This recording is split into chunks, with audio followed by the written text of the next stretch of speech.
डोकं मारतो आणि ती काच फोडतो, त्याच्यात ते जवळजवळ 20-25 वेळा मला ते मारावं लागलं. लिटरली हे सगळं स्प्रेन झालं. जे मी बोलतो आईचं जे हे लावलेलं आहे एक स्तंभसारखं, आणि तिथे मी जाऊन रडतो तिच्यासमोर, तिला सांगतो की मला खूप एकटं वाटतं आहे. इंस्टाग्रामवरती तो सीन टाकला होता आणि जेव्हा मी तो बघितला त्या दिवशी मला जी सगळी वाट लागली. नमस्कार, मी दीप ज्योती या मालिकेतला दीप, आणि राष्ट्रीय मराठीमध्ये तुमचं स्वागत आहे. आणि तुम्ही आले आहात दीप ज्योती या मालिकेच्या सेटवर, जी मालिका या 13 एप्रिलपासून झी मराठीवर प्रदर्शित झालेली आहे, रोज रात्री 8 वाजता. आणि आता आपण भेटणार आहोत दीप ज्योती या मालिकेतल्या कलाकारांना. सर्वप्रथम भेटूया आपण ज्योती यांना. ज्योती, नमस्कार, तुमचं स्वागत. नमस्कार. आणि आपल्यामध्ये एक आणि राष्ट्रीय मराठी यांच्या आतिशा लाड. स्वागत करूया त्यांचं, जोरदार टाळ्यांनी स्वागत करूया आतिशा लाड. भाईसाहेब, एवढं भारी माझं इंट्रोडक्शन कोणी केलं नव्हतं. पण प्रसाद, तुमच्या दोघांची मालिका सुरू झाली, पण माझी नोकरी का खातोस तू? खातोयस? ही आली आहे, एक कॅरेक्टर होणार आहे. सगळ्या क्षेत्रात असं जरा पाऊल जमवलं पाहिजे, त्यामुळे प्रयत्न, प्लॅन बीचं तयारी सगळं. त्या इव्हेंटला मला येता नाही आलं, पण मी बघितलं की ही भाई खरंच मला आधी सांगितलं होतं की पूर्वा रिक्षा चालवणार आहे. मला वाटलं की तिथल्या तिथे असं नॉर्मल असं व्हिज्युअलसाठी, पण तू खरं लिटरली रिक्षा चालवलीस आहे. खूप जेन्युइन सांगते, रिक्षा चालवणं कठीण नाही आहे. तुलाही येईल, सगळ्यांना येईल रिक्षा चालवायला, असं काही प्रॉब्लेम नाही. पण हे तर खरं आहे की मी त्याच दिवशी रिक्षा, म्हणजे ज्या दिवशी सीन होता माझा त्याच दिवशी रिक्षा चालवली. आणि नाही, ह्याने नाही शिकवलं आहे मला. आणि दुसरा मुद्दा, मी आयुष्यात पहिल्यांदा असं रिग लावून वगैरे रिक्षा चालवली आहे. हे मी कधीच नाही केलं आहे. म्हणजे मला त्याची भीती पण वाटते. 4 व्हीलर आणि हे सगळं असेल तर धक्का मारून वगैरे मी चालवते. पण भीती वाटली होती. बट नाही, ह्या उगाच म्हणजे त्याला म्हणजे कसं आता मी बोलले असते, पण नाही बोलत आहे. पण नाही, मी चांगली मुलगी आहे.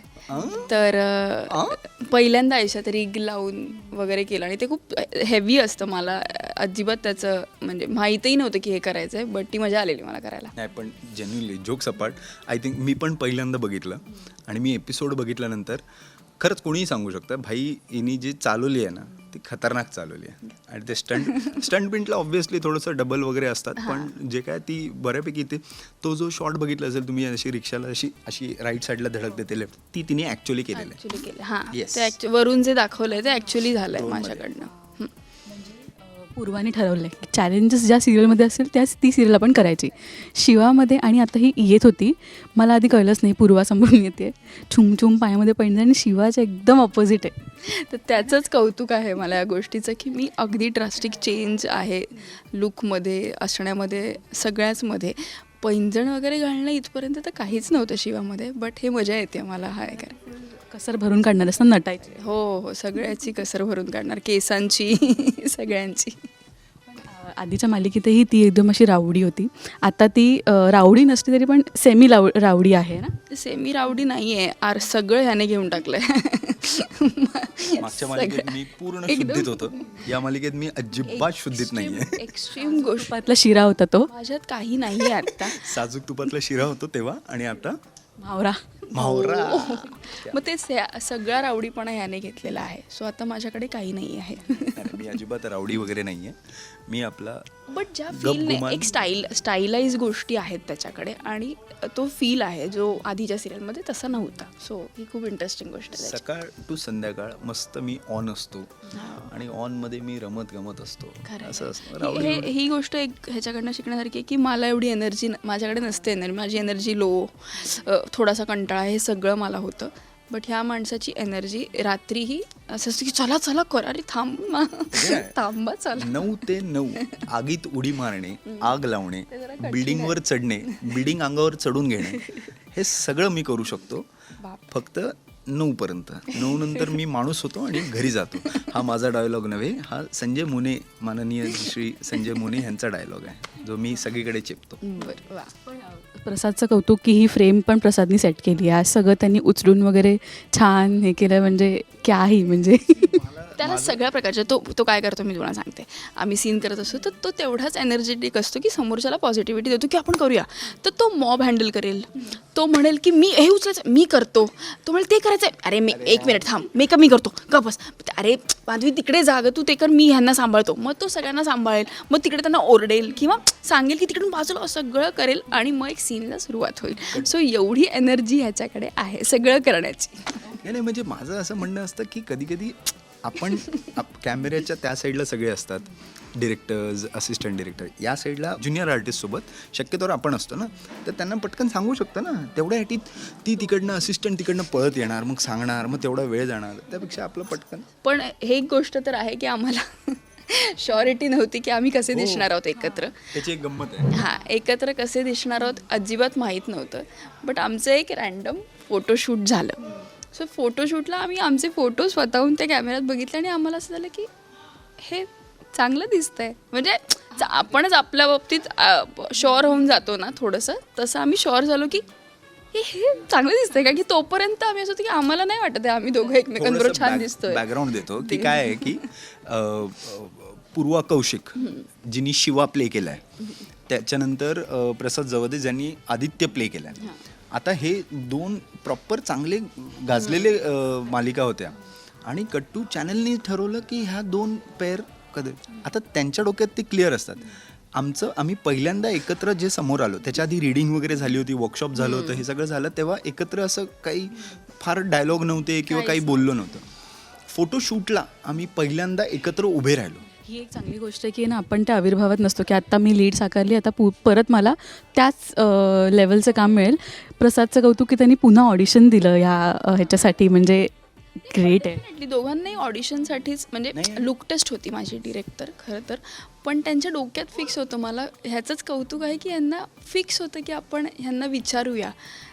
तर मला नवल वाटलेलं. मला आधी वाटलेलं की माझं नाटक बघून त्यांनी घेतलं की त्या नाटकात मी मुलीसारखी दिसते थोडं. त्यांना मर्सिया या नाटकात बघायला सगळेच आले होते. तर मला वाटलेलं की त्याच्यामुळे त्यांनी जेन्युअनली त्यांना वाटलं असेल की अरे ही वेगळी दिसते. तर पण नाही, त्यांचं खूप आधी आय गेस ठरलं होतं किंवा त्यांनी विचार केला असेल त्याचा आणि ऑडिशनला बोलवलं असेल. सो मी येऊन ऑडिशन दिलं आणि त्यांना ती ऑडिशन जेन्युअनली आवडली सगळ्यांनाच. तो ते सांगत होते. नाही खरंच यात काही ग्रेटनेस नाही किंवा काही नाही, पण जेन्युअनली बऱ्याच सगळ्यांच्या बाबतीत, फक्त हेच नाही की हाच चॅनल नाही किंवा काही हेच कलाकार नाही, सगळ्यांच्या व्यवस्थित ऑडिशन होतात. कुठेही काही फेवरेटिझम वगैरे काही आयटम होत नाही. होऊ शकत जर त्या कॅरेक्टरला बसत असेल, स्पेशली झीमध्ये आत्ता जे आमचे हेड आहेत ते तर खूप त्या बाबतीत बारकाईने बघतात आणि ते खरंच जर का सूट होत असेल तरच ते होतं. 19-20 आपलं माहिती आहे, पण असं नाही होत की अरे डिरेक्टच काहीतरी मिळालं आहे. ऑडिशन प्रत्येकालाच द्यावं लागतं, त्यातनं कोणीच सुटला नाही. म्हणजे एक काम मोठं केल्यानंतर आपल्याला परत शून्यापासून सुरुवात करावी लागते, तोच हा झोन आहे. सो ते गंमत आहे. खूप चॅलेंजिंग सीन्स. मी प्रोमोज बघते, मालिका पूर्ण बघायचा तितकासा वेळ मिळत नाही आहे, पण मी आवर्जून अख्खा एपिसोड माझ्या घरी बघितला जातो. पण खूप खरंच चॅलेंजिंग आहे. म्हणजे तुम्हा दोघांना एका वेगळ्या रोलमध्ये बघताना एक मजा येते.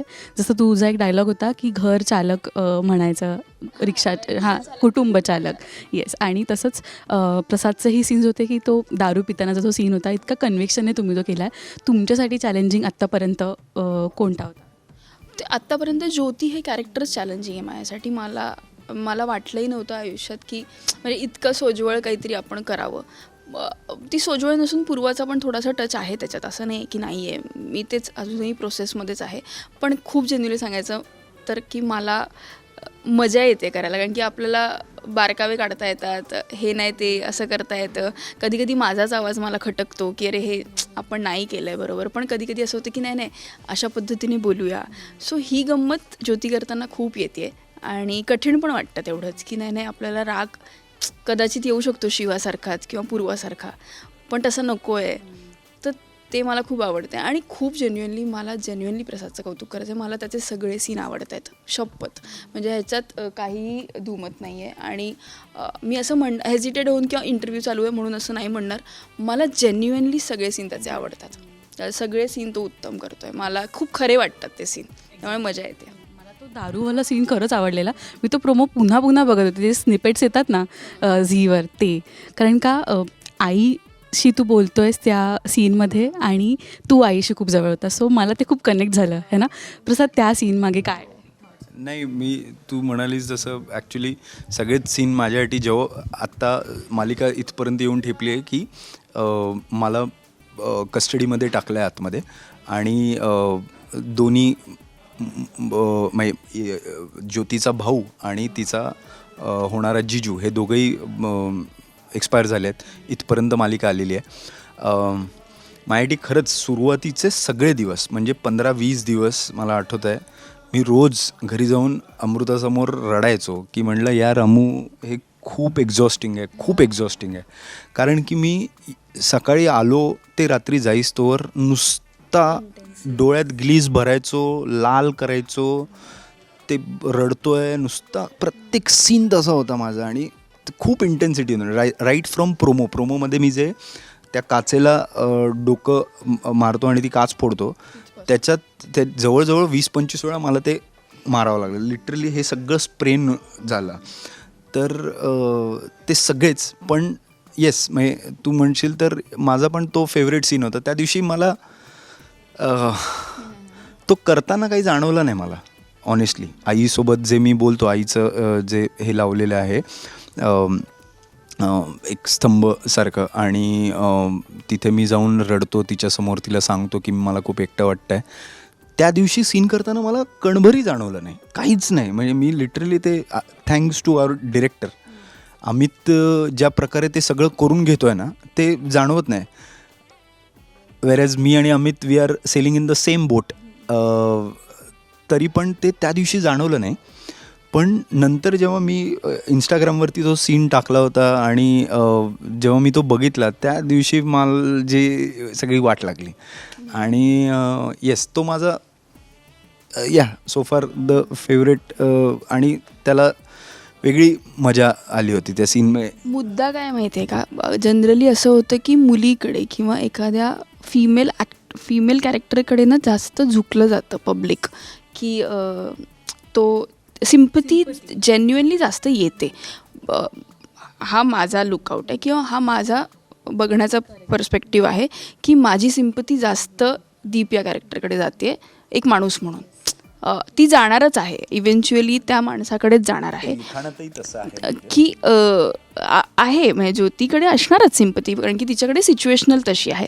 पण हा माणूस आता बाहेर दिसतंय ना, घरी कळत नसेल तरी 4 ठिकाणी सगळ्याच गोष्टी समजून उमजून मला करायच्यात म्हणून करतो. तर त्याच्याकडे जास्त, ज्योतीपेक्षा 80% त्याच्याकडे जास्त सिम्पथी जाणार आहे.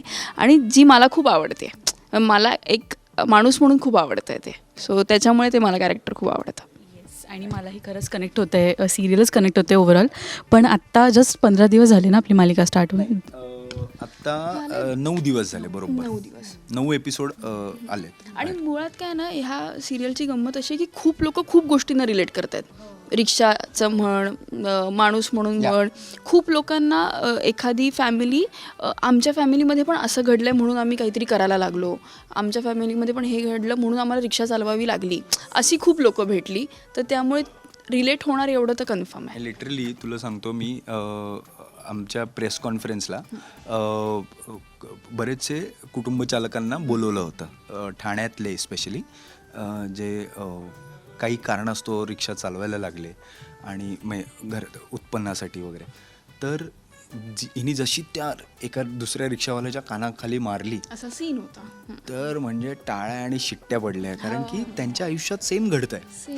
त्यांना पुरुष रिक्षाचालकांसोबत एवढा त्रास त्यांना सहन करावा लागतो. लिटरली म्हणजे त्यांना स्टँडवर उभं करत नाही, लाईनीत थांबवायला लावतात. लाईनीत तर थांबावं, पण त्यांना म्हणतात की नाही तुमची फिमेल त्यांची वेगळी करा वगैरे. खूप खूप प्रॉब्लेम आहेत. असे सीन आहेत आमच्या ह्याच्यात की, आणि हे सीन तर आम्हाला वाटलेलं की हे आहेत, सीनच आहेत ना फक्त, पण हे खरंखर त्यांच्या आयुष्यात घडलेलं आहे की हो, आम्हाला नाही उभं करत. आमच्यात फेमिनाईन गोष्ट आणि पुरुषांना वेगवेगळं करतात की इथे नाही स्टँडला लावायची गाडी. सो हा त्यांचा सर्वायवल झोन वेगळा आहे, जो रिलेट करणार आहेत ते या सिरियलला. आजपर्यंत जे काही असे प्रसंग घडले आहेत खऱ्या आयुष्यात, एका खूप मोठ्या श्रीमंत घरातल्या एका मुलांनी उडवलंच आहेत. आणि ते सगळे ते त्याच्या मागे काय काय घडतंय ना, आणि काय काय जात आहे, आणि काय त्या ॲक्सिडेंट झालेल्या माणसांवरती काय भीती आहे, तर ते सगळं व्यवस्थित दिसतंय मालिकेत. मजा तर येते. आणि खूप रिअलिस्टिक दाखवण्याचा प्रयत्न आहे प्रयत्न तर तोच आहे की खूप रिअल दाखवावं, ह्याच्यात काही खोटं वाटत नाही, पण तेच मजा तर येते. असं म्हणतात की फिमेल्सना गाडी चालवता येत नाही किंवा असं म्हटलं की मुलगी आहे ना हा म्हणजे हिनीच ठोकली असणार, असं होतं बऱ्याचदा. सो मला असं वाटतं तेही कुठेतरी मोडण्याचा प्रयत्न आहे की स्टिरिओ टाईप जे असतं ते. तो जमाना आता मी तर गेलाच आहे गेलाय, तो, असं मला वाटतंय. तरी पण जो सिरियलमध्ये आहे ना की सोशिक बाई आणि एक मुलगा, ते हे दोन्ही कॅरेक्टर मोडण्याचे प्रयत्न करतात आहेत. जे शिवामध्ये पण होतं आणि ते ह्याच्यातही आहे की ती सोशिकच नाही आहे, ती गोष्टी करणारच आहे पुढे येऊन, आणि तोही गोष्टी करणार आहे. सो असं तोही सोशिक नाही किंवा मुलगी सोशिक आहे आणि तिच्यावर असं नाही आहे ह्याच्यात. पण पहिल्याच तुमच्या प्रोमोमध्ये दिसलं होतं की हा चलना गाडी चालव वगैरे असं बोलतो. रिअल लाईफमध्ये तुमचं तसंच आहे का? तू मेमेवाला झोन आहे की काय? असं काही नाही आहे आमच्यात. आम्ही हो आमचं अजूनही प्रोसेस, सगळ्या गोष्टीची प्रोसेसच सुरू आहे की हा कसा आहे, मी कशी आहे, आमची मैत्री कशी आहे, सो कशी डेव्हलप होती आहे, हे ह्या गोष्टी प्रोसेसमध्येच आहेत अजून. सो एक्स्ट्रीमिटीजला जाऊच नको की काय पद्धत आहे. माझं एक स्ट्रेट असतं की सोबत चांगला कलाकार असेल तर मला काम करायला मजा येते, आणि ऑफस्क्रीनही तितकीच मजा येते. मग मी त्यांच्यासाठी वाटेल ते करत असतो. मग मी त्यांना खाऊ पिऊ घालतो, उगाच काय ते हे सगळे प्रकार मला फार आवडतात. चांगल्या कलाकारांसोबत काम करण्याची मजा वेगळी. माझं नावच इतकं पॉझिटिव्ह आहे, दीपज्योती, तर म्हणजे सगळं पॉझिटिव्हच होणार आहे, है ना? माझ्या आयुष्यातलं पहिल्यांदा टायटल रोल मला मिळाला, त्यामुळे मी खुश आहे. So thank you so much guys. आता सीन सुरू आहे बाहेर आणि मस्त तडकतं भडकतं काहीतरी आहे. अपकमिंग एपिसोडसाठी काय एक स्नीक पीक किंवा असं पिल्लू सोडायला आवडेल? खरं तर रोज काही ना काहीतरी ड्रामा होतो आहे सिरियलला. सो असं काहीतरी वेगळं सांगावं असं नाही आहे, कारण की खूप एक्साइटमेंट ऑलरेडी आहे त्याच्यात, आणि सगळं ऑडियन्स त्या गोष्टीने बघतो आहे हे जाणवतं आहे आम्हाला. तर असं काय वेगळं सांगावं असं वाटणार आहे आतापर्यंत तुला? तुम्ही बघितलं असेल तर दीपनी जो घडलेला गुन्हा आहे तो त्याच्या अंगावर घेतलेला आहे, आणि त्यामुळे ज्या ज्या गोष्टी होणार, म्हणजे त्यामुळे जो खूप मोठा एक प्रसंग घडणार आहे, आणि त्या सगळ्याची त्या फॅमिलीला ते सगळ्या कशा पद्धतीने भोगावं लागणार आहे, याचा म्हणजे एक रिव्हेंज जो आहे तो एक खूप वेगळ्या पद्धतीने घडणार आहे. आय थिंक सो ते तुम्हाला सगळ्यांना बघायला खूप इंटरेस्टिंग असणार आहे. जे प्रोमोमध्ये एकदम हलकी झलक दिसली आहे, पण तुम्हाला ते कळेल.